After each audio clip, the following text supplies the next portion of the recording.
Psychological horror is a very interesting genre to explore, especially in games like Amnesia, The Dark Descent, and even the first couple of Silent Hill games. Psychological horror is all about exploring the unknown, not knowing what comes next. In Amnesia, The Dark Descent, the game kept a lot hidden from the player, such as the true nature of the monsters that are chasing you down, and most of the story. Even the random bits of paper you would find that would explain the story further were very sparing in the information they would deliver. Even in Soma, this level of unknown was still kept, although it really wasn't as well done. The overarching narrative, while interesting and oddly philosophical, told way too much information to the player and did not leave anything to the player's imagination, thus kind of defeating the whole psychological part of psychological horror.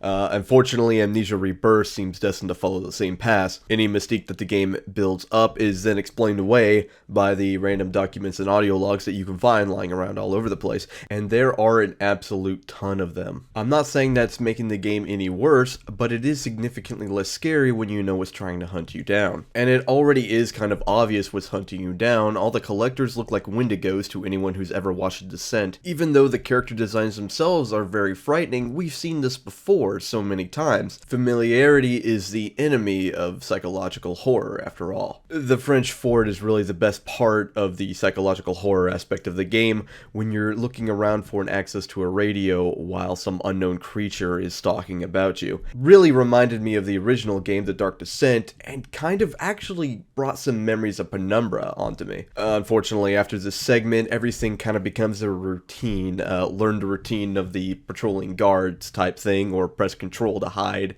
and avoid the Wendigos. Unfortunately, the puzzles also suffered a similar fate. While there are a few aha moments in the game, the one where you have to rotate pillars comes to mind. Most of the other puzzles consist of item hunting with the recipe for the items already right in front of you, so figuring out what to do is really a cheese. That being said, every other aspect of the gameplay has been ramped up fantastically. Hiding from the monsters is very clear. It's actually very tense when you're crouched in a corner and a Wendigo comes up near you and starts sniffing around. The sanity meter still makes its appearance, this time renamed as the fear meter, and in order to lower your fear, you have to stand in a light, or you actually have to check on your baby, which I thought was a very interesting mechanic, both story-wise and gameplay-wise.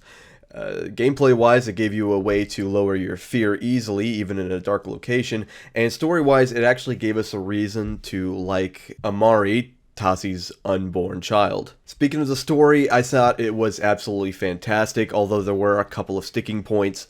I still don't understand why Tassie lost all of her memories and woke up in the plane, and the ghouls or collectors themselves really aren't explained that well. In some chapters they appear to be mindless drones. My phone just went off. However, in the French Fort chapter, it is heavily implied that the creatures are sentient and actually enjoy torturing their victims. This interesting development is then lost and is never brought up again. And I really wish the game would not shove so much story down my throat, especially when it comes to those audio logs and documents that I mentioned before.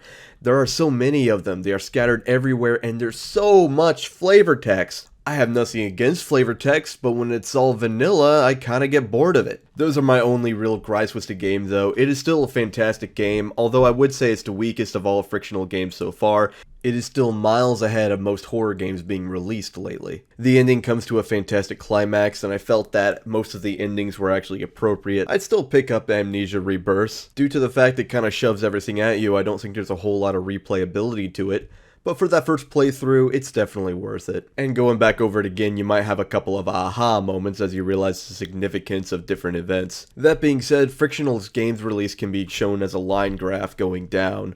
Penumbra was a fantastic series of horror games. Amnesia, still a barely dip in the line. It's still fantastic in my eyes. Soma was definitely a crash down as it explored a more philosophical story, and Rebirth, unfortunately, is another tread down. But those 8 hours I wasted playing the game were 8 hours well wasted. Thank you for watching.